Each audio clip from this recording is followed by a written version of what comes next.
Hi guys, welcome back to my channel. My name is Kim and this is Expedition 3 Pages, and this is the start of another reading vlog. If you didn't catch my last reading vlog, then I will link it down in the description for you if you wanted to watch it to catch up on what I did. It wasn't much, not gonna lie. I'm only saying that because there are some books that I'm carrying over from that reading vlog that I'm going to be carrying on with today.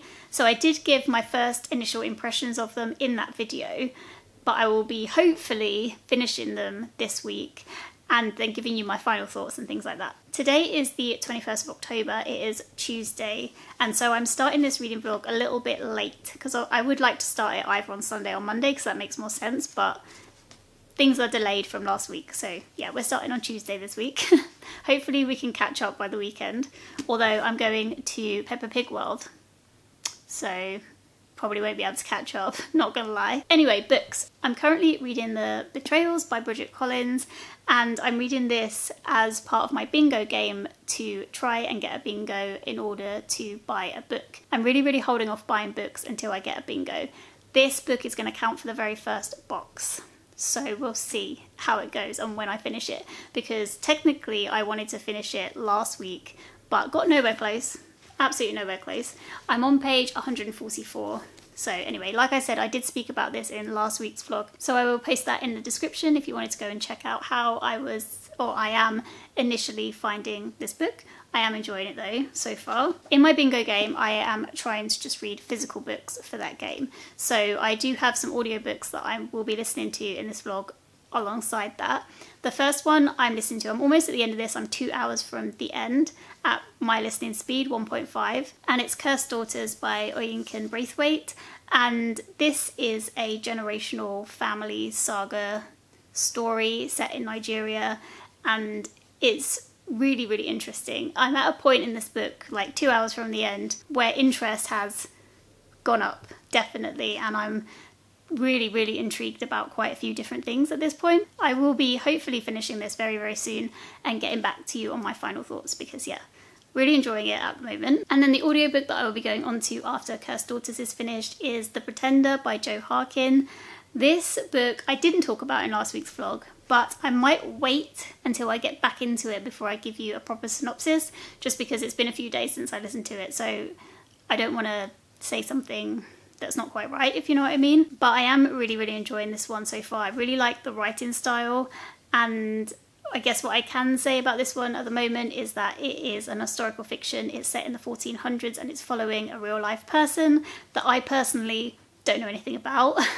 And so I haven't googled about him because I don't want to know what happens. I want to kind of live his story through the novel. When you first meet the character, his name is John Collins, but that's his pretend name. He's actually related to royalty, and his dad wasn't the king but had him and then sent him off to live on a farm, and then got a different child to pretend to be his son just in case he was assassinated or something. When the story starts, you meet John and he's like about 10 or something, and then one day some mysterious man comes to the cottage where he lives on the farm on this magnificent horse and is like, yeah, you've got to come with me, you're not actually John Collins, you're this other person, but we can't call you that name yet, so we're going to call you something else in the meantime. So, and then you're following John Lambert is his second name. But you do get quite a bit of information about John and his life before this like invasion into his world, where he gets whisked away and he's been told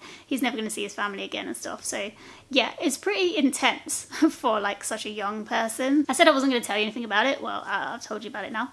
The thing that I really like about it is the writing style, because especially when you first meet him, he's very young. He's learning about the world. And what I think Jo Harkins has done well is write the story in a way where you're getting the information as the adult. You understand what's going on, but it's going over the character that you're following's head. So it's quite humorous in that he doesn't really have a clue what's going on, but you can infer what's going on. And yeah, like I said, it gives like a layer of humour to it, which I'm enjoying. Yeah, so there you go. That's kind of how that's going, but I will talk to you a little bit more about it when I get back into it. It says I have 12 hours 20 minutes left to go on the audiobook, and I think I've got like just under 2 weeks to finish it, so I might finish it in this vlog, but I may not.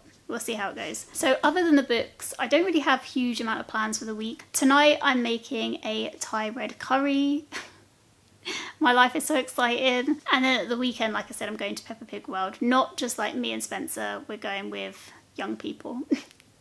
Not random young people, niece and nephew.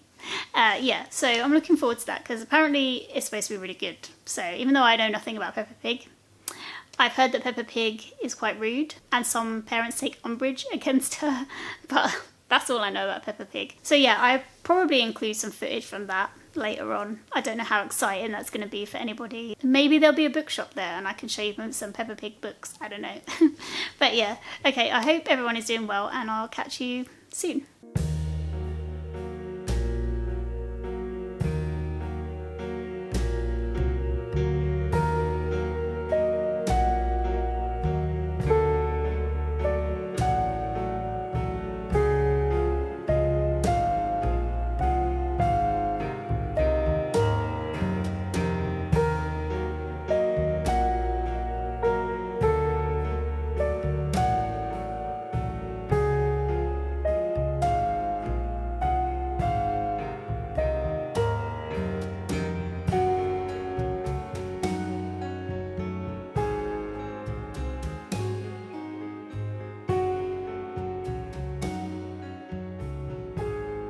Hey guys, how you doing? It is now the 1st of November. Have I been doing better this time? No, but that's okay, that's okay. I got unwell again. I honestly don't know what is going on, but it's very annoying because I have so many things to do. But, you know, I feel kind of okay today, so I'm like, I'm gonna do an update for the vlog. I do have some news. I have finished Cursed Daughters by Oyinkan Braithwaite, and I really liked it. It was really great. So as you know, I listened to this on audiobook, and the narrators, so there were 3 different narrators for the 3 different perspectives. They are Waruche Opia, Diana Yukini, and Nay Opia Clark. And I think they all did a good job. I liked the audiobook a lot. I would say before getting into the review that if you are someone who has a trigger that you like to avoid in books, definitely just Google the triggers for this book, just in case the one that you like to avoid is present. It definitely does have some quite difficult subject matter that it discusses in the book. So like I just said in the story, you are following 3 different perspectives. You are following Monife and her younger cousin Eben, and also Eben's daughter Eni. And the story jumps back and forth in time, so you're partly in the 90s, partly in the 2000s, and partly in current day as well. It kind of skips quite broadly around. Initially, straight off the bat, you meet Monife as she is committing suicide by walking into the sea in Lagos in Nigeria. You are in Monife's thoughts as well as it's happening, so you kind of hear her last thoughts and what and who she's thinking about at that time. The same day of Monife's funeral, a couple of weeks later, Ebon, her younger cousin, is heavily pregnant at the time and she gives birth. It's early, but she gives birth the day of the funeral, and the baby that's born really resembles Monife, like almost to a T. She looks exactly like Monife looks, and so Monife's mother decides that Eni, who is Ebon's daughter, is actually Monife come back reincarnated. And yeah, this obviously does not sit well with Ebon, who is fiercely against this. And as the story goes along, you see how this initial belief that Monife's mother has kind of spreads a little bit and becomes intertwined in the family's life, and how it affects them, and especially Eni as well, the person who is believed to have come back as Monife. The other storyline that is very present in the family, or the other issue in the family, is that they believe that they have been cursed by one of their ancestors. No, not by one of their ancestors. One of their ancestors was in a situation where they were cursed by another woman, and the woman cursed her and all the females in her line to come. She said that they would never find a man who would be able to call their home his home. So in other words, the men in their lives will come and go. They will never stick around. They will never be husbands for life. They will never stay, ever. So this curse is really hanging over the family as well, as especially with the women in the family. I thought that the book really explored well the effect that this curse has on different individuals and how different people in the family either believe in the curse or don't believe in the curse or are affected by it, what their actions are because of this, how they treat other people because of this, etc. I thought that was done really well and was very interesting to kind of read about. I've never read anything like that before, really. That was more rooted in reality. So yeah, that's essentially the story. Like when you jump back and forth, you follow Manife leading up to when she kills herself, and then you're also following Eben at various times of her life, and also from when she's born up until present day. And I thought it was done really, really well, and I felt that my interest actually ramped right up. I think I said that in my last vlog, or maybe in an earlier clip, that my interest in the book definitely ramped up towards the end. And by the end of the book, I was fully invested and really, really wanted to know what was going on, what actually happened, and I cared about the characters as well. And I think even though it did jump back and forth, and you're following the same family, so there's the same family members in the sections, and the character you're following calls them different things because it's either like their mum or their aunt or their grandmother, and that I found a tiny bit confusing at the beginning, especially in Annie's section when she's calling her two grandmothers, Grandma West, Grandma East. It took me a while to work out who was who, but that was fine really. It didn't really affect too much and I got used to it eventually. And yeah, so I really, really liked the writing style. I really liked the story, and so I actually ended up giving this book 5 stars. So yeah, I think if you like the sound of the storyline and you think it's something that would interest you, then I would definitely give it a go if I was you, because I thought it was a good book. It was a good book. So other than Cursed Daughters, I really haven't finished anything else. I think I'm about 60% into The Pretender by Jo Harkin, and I'm still really enjoying that one. That has to be done by tomorrow because my book club is tomorrow. It's supposed to be in central London, however, because I'm not feeling that great, I don't know if I'm actually going to go, so we'll see.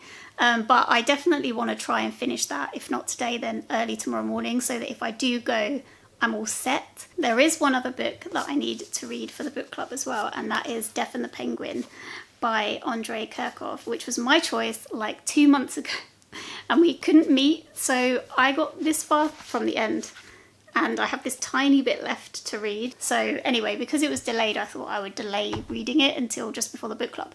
But now the book club is like tomorrow, and I've still got like 40 odd % left of The Pretender and this little bit here, which doesn't sound like too much, but because I'm not feeling great, it may take more effort than I have to do that. But I only do my best. I'm still cracking on with the Betrayals. I don't know what my problem is with that. I've really been dragging my feet with that, I think, because I've been finding it difficult just to be able to focus because I'm not feeling the best. I focus on reading physically. So I think maybe after I finish The Pretender, I might just skip back to the Betrayals and get it from the library on audio, because that will be me finishing 1 box in my bingo game. 1 box per month is not going to cut it if I'm going to wait for a bingo to buy a book. And yeah, once that's done, then we can choose the next box. The other thing I need to do, I'm actually wearing the Fairy Teams shirt that my mum got me for the last TBR game, TBR Trail, the quest.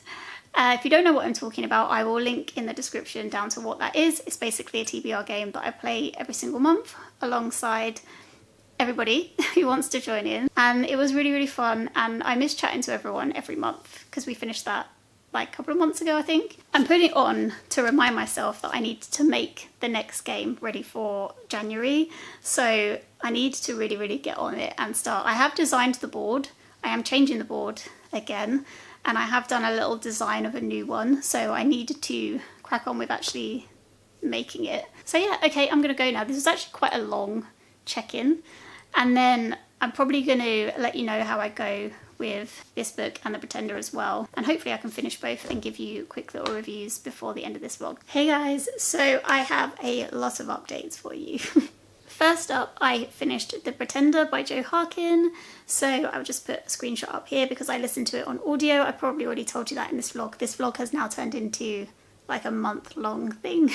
Basically. Yeah, and it was narrated by John Hollingworth. I ended up giving this book 4.5 stars. I really, really enjoyed it. I do think I did tell you what it was about in brief, essentially following the life of this young boy who gets taken from his home and told that he is in line for the throne, or should be on the throne, they believe him to be, that his dad hid him away when he was young so that he wouldn't be assassinated, essentially. So the real life person that this historical fiction book was written about is Lambert Simnel. And from what I've kind of discussed since reading this book with my book club and things like that, I don't think that there's a lot known about Lambert. And so Jo Harkin did a lot of research basically around this time period. I think someone in the book club said it took her like 5 years to research and write.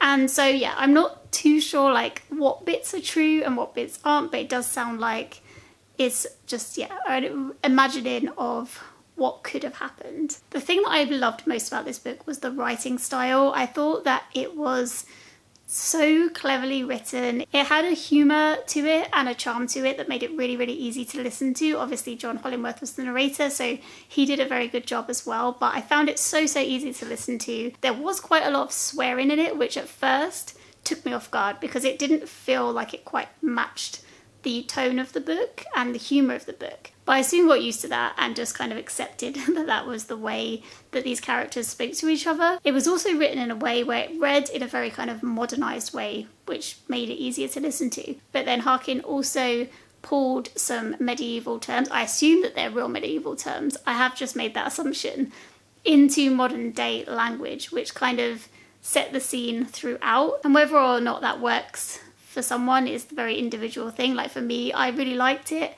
I liked hearing these words just thrown in there. It definitely kept me rooted in the story, and I liked learning about these words that they would have used back then, potentially.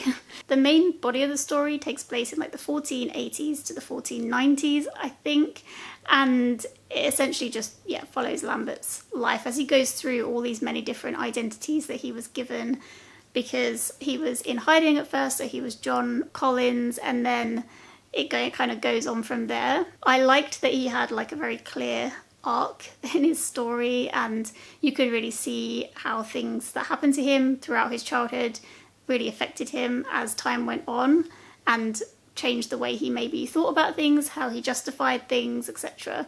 And I did enjoy learning about that time period a little bit more.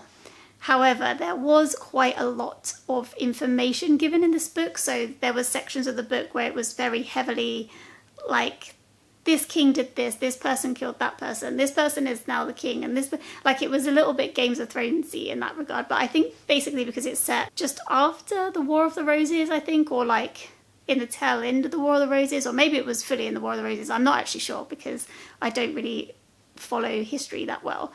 But that is very Game of Thrones-esque anyway, where there's lots of people thinking that they want to claim the throne and like stealing the throne off each other. So there was a lot of information about that kind of stuff, which I did struggle to keep up with when I was listening to it. Maybe it's different when you're reading it because you can see it on the page, but when it was just coming in through audio, I was a little bit lost.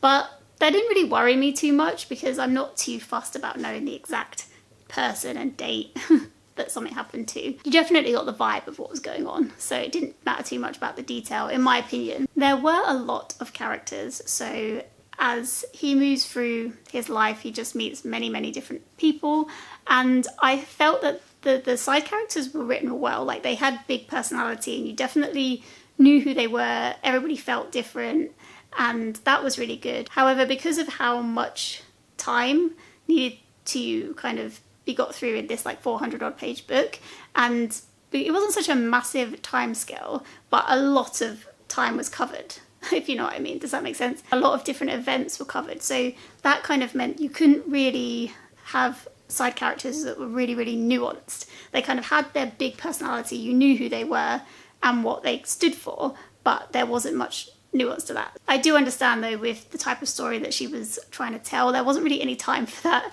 You just had to kind of stick with Lambert and really focus on him.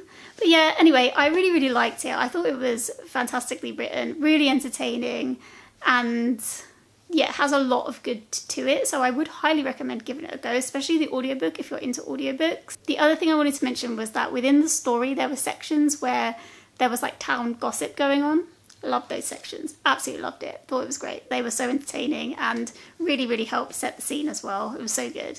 So yeah, anyway, that is a win. So yeah, I did finish The Pretender in time for the book club. I also finished in time for the book club Death and the Penguin by Andrey Kurkov. And this I just finished the last however many pages I had. And yeah, I really, really liked this one as well. So I think I gave it a 4-star in the end. This was a little bit more hit and miss with the book club people. I think I liked it probably more than the majority of the people, but yeah, I did enjoy it. So this book is set in Ukraine in the 1990s. So it's set in a time period that's just following the collapse of the Soviet Union, and Ukraine is getting their independence back. So I got the sense that things are kind of financially quite fraught at this time in Ukraine. And you're following Victor, who is living in Kyiv at this time in a flat with his pet penguin, Misha. And he got Misha because the zoo was struggling to look after the animals and feed them, and so they asked people to just take the animals off their hand, and he took Misha, who is an emperor penguin, I believe. I think he's an emperor penguin. A penguin anyway. And Victor is a writer, and he's kind of a struggling writer. He is struggling to get things down on paper, get published or whatever. So he goes for this reporting job for a newspaper, and they ask him to write obituaries for people before they've died. So I think at first they ask him to just look through the papers and then find high profile people to write the obituaries about so that they're ready to go when they pass away with this story. And this kind of turns quite sinister quite quickly. So at first he's writing all these stories and everything, and he's kind of waiting to be published, and then when he is eventually published, obviously it's because somebody has died, and then you suddenly realise maybe something's going on that shouldn't be going on. And this is a dark comedy, so it's kind of, I found it funny. Like, some people in the book club didn't find it funny, but I thought it was really funny. Not really funny, but like definitely kind of uneasy funny. Like, there's a lot of very dark things that happen in this book that are kind of so absurd that you laugh at it, if you know what I mean. But even though I spent a long time reading it, like, I really, really enjoyed it. And it was quite a quick read. When I sat down to finish the final 50 or so pages, I read it really, really fast because it is very entertaining. And I would say there's only one part in the story that I didn't like, and that was how Victor treated a young female in the story. I didn't like that.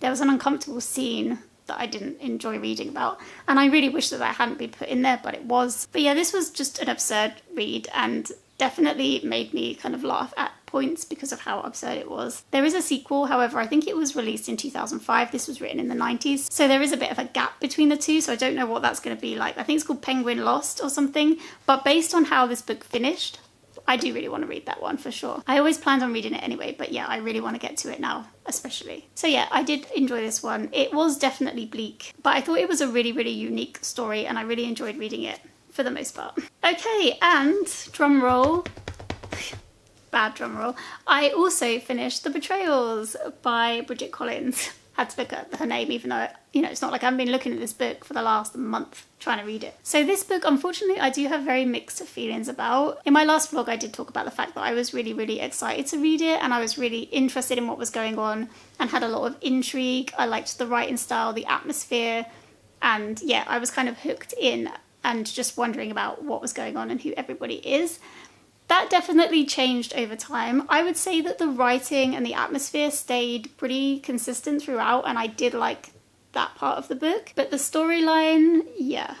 Okay, so where to begin? What is this book about? This book, you are following Leo. When he was younger, he went to this boys' school where they had to play and create the grand jeu, or a grand jeu. Many grand jeux. So the grand jeu is actually never described in this book, but from reading the book you get the impression that it is a philosophical performance rooted in like the sciences, mathematics, philosophy, music, like everything. So it feels like the students, they have these big ideas, they have these conjectures, and then they make some sort of performance around it and then perform it. So it's not actually a game, but it's kind of like a performed puzzle in a way. Definitely not described in detail, and in the author's note at the end she said that she was heavily influenced by let me get my notes, The Glass Bead Game by Hermann Hesse. So I don't know anything about this book, but I am interested in reading this now just because that aspect was actually quite interesting, so it'd be good to see where she got the idea from. Anyway, so you're following Leo when he's older. He's actually a politician now, but a bit of a disgraced politician, because he grows up and he works for this party that's trying to get into power. But once they're in power, they then start trying to abuse that power, trying to repress people in society, trying to be really, really controlling. And he spoke up against one of these laws that they were trying to pass. And so they were like, you gotta go. We don't want you around anymore. You're going back to this big school and you're basically shoved out of politics. You're gonna go away. And if not, it was very, very heavily implied that he was gonna get killed, basically. So you're following him as he goes back to the school. You're also following his diary entries that he wrote when he was at the school, so you get an idea of what was going on then. And then the second character you're following is Magister Ludi, and she is the only female magister at the school, which is essentially like a teacher, but she's quite a high up teacher. And when you first meet her, she is actually realizing that Leo is coming back to the school, and she starts freaking out. Like, why is he here? And she's like trying to hide something. She's really scared to see him for the first time. And yeah, you're kind of wondering what's going on there. Oh, there is a third person that you're following as well. You're following a character called the Rat, who is hiding in the halls of the present day school. And you don't really know what's going on there, but that person is just like stealing food, just trying to survive without anybody finding them. So yeah, the premise is definitely good. At the beginning, I was really, really intrigued about what was going on, but as it kind of went on and what was going to happen was dawning on me, and I do feel like the clues were very heavy-handed in this about what was going to happen. So I don't know if Bridget Collins like wanted you to realise what was going to happen. Like, I didn't realise fully, but I pretty much did, if you know what I mean. I didn't realise everything, but I definitely very early on started thinking about what could be going on. And to be honest, I didn't like it. I didn't like what happened in the end. Mainly because, I don't know, it's difficult to talk about without going into spoilers, but mainly because I felt something was taken away from the story when what happened.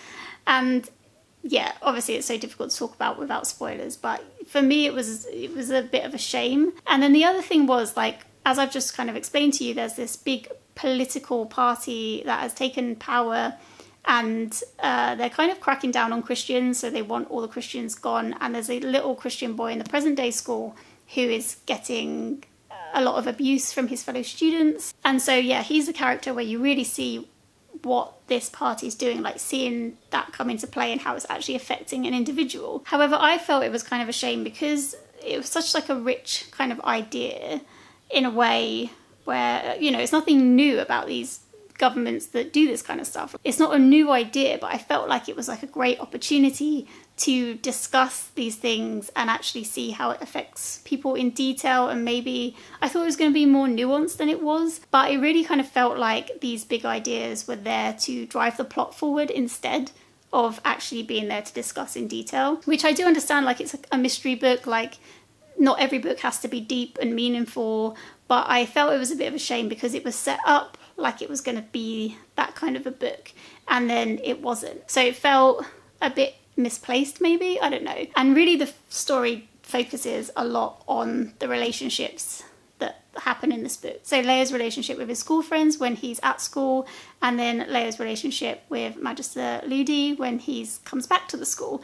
And I feel like it really focused on that. And so unfortunately for me, I was a little bit less interested in that than I would have been about, you know, a bigger discussion of what was going on. But I really felt like it was maybe a weird choice to have such kind of a rich potential storyline and backstory to the political setting, but then having such a shallow connection to the plot. There's also a little bit of discussion about mental health in this book, and that also felt like it was just to drive the plot forward. So yeah, I don't know, that kind of was a bit odd to me as well. Like, such kind of difficult subject matters, but kind of only used in a very loose way for the story. I don't know. Maybe I'm overthinking it, but I thought we were going to get something that we didn't get.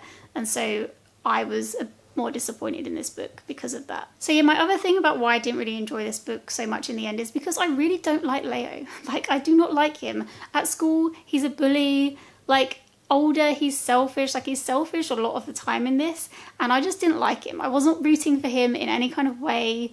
Like, yeah, that was a bit of a downer for me in the end, was just me just not liking him and wanting to give him like a massive shake. And also, this is definitely spoilery, so if you don't want to hear any spoilery thoughts about this book, then please skip. I will leave a time link in the description and put something around the border when I'm giving spoilers. But yeah, 3, 2, 1, we're into spoilers.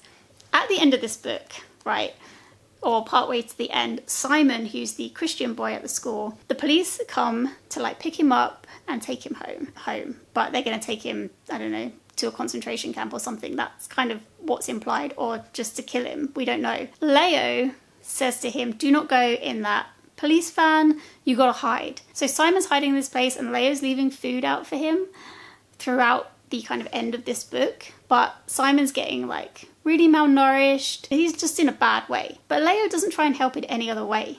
Or I get that it's difficult for him and he's in a difficult position, but also surely there's a better way to help this kid than leaving him scraps of food. And then at the end, the school is basically being shut down, and all he does is like hide some money for Simon, but no note, like no kind of getting him to one side and saying the school's shutting down, you've got to get out of here. Like, Simon doesn't know what the hell is going on, and he's like this young boy, and it's only because the rat character is there with him that he gets any kind of help or any kind of hope of survival at the end, because essentially Leo just leaves. Like, there's no coming back to help Simon or anything. Like, it's crazy. I just thought, I don't know, I don't really know how that was better than him just going with the police and like seeing what happened.